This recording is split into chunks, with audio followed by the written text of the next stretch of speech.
Sir, about 45 honorable members of this House have participated so far in the debate. I am happy a great importance is being attached by the honorable members of this House to the subject of agriculture and irrigation, which is the very basis of our economy. Last year was really a very difficult year for our country.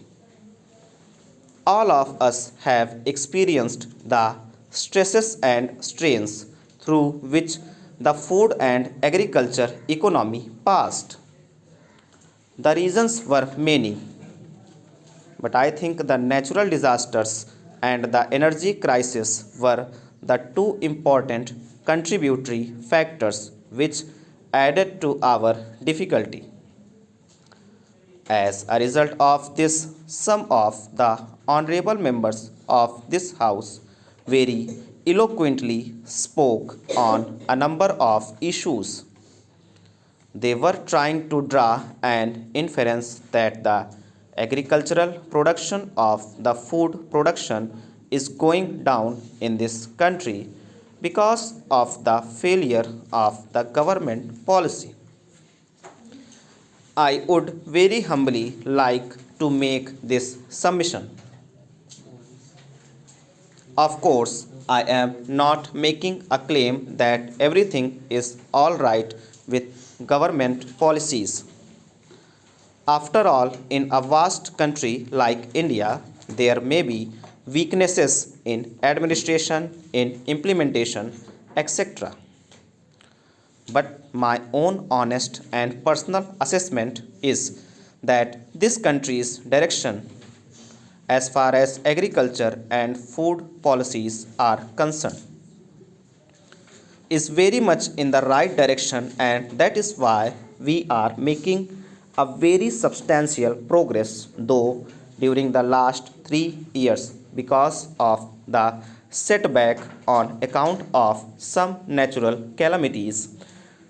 A general impression has been created by interested agencies, and perhaps because of there not being a proper understanding by some of our colleagues that something is wrong. I would like to submit a few facts, and the Honorable House may judge whether what I am saying is right or wrong. Unfortunately, in this country, still we depend very much on nature for our crops.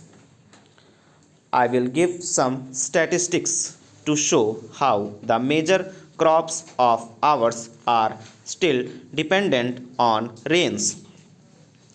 Now take wheat, which is very important crop in our economy.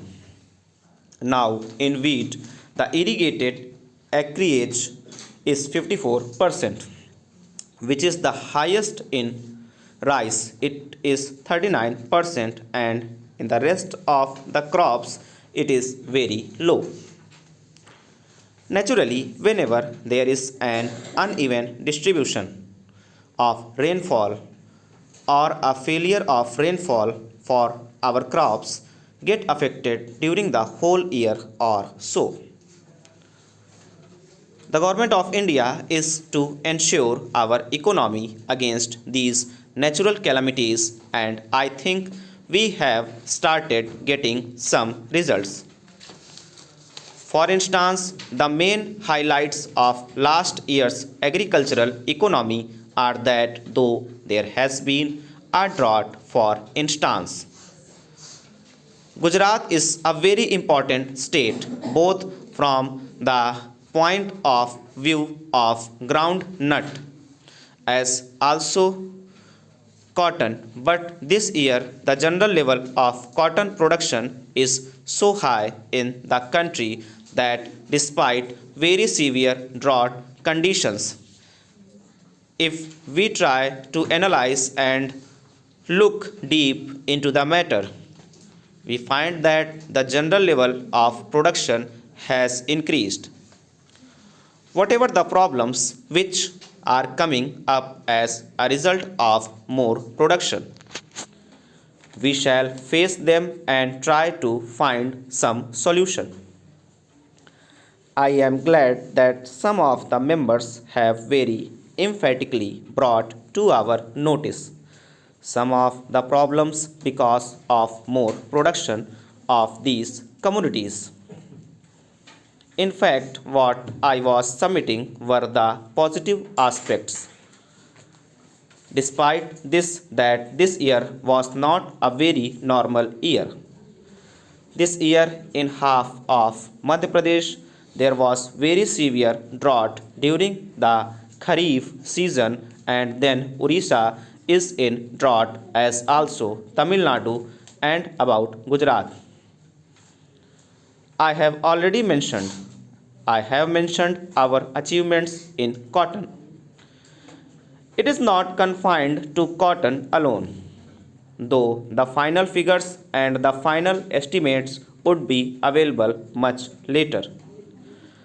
We have some common sense, judgment, and also the advice of our experts. And, sir, this country is going to see this year one of the record productions in wheat.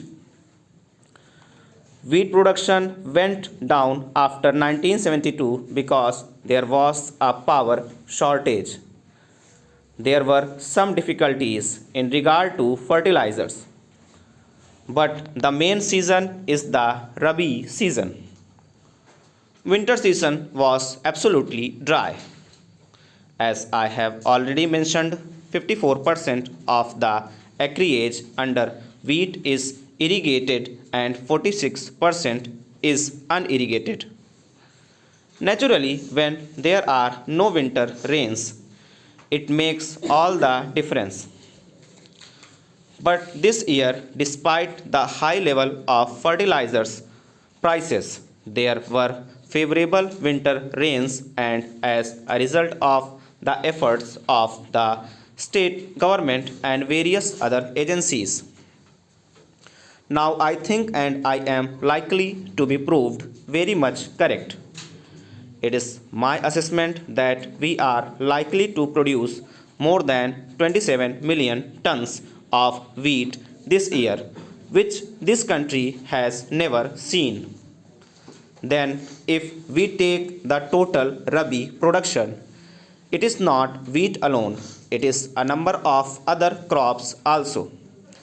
This year is going to make a history as soon as a favorable season is there with human effort. I anticipate record production.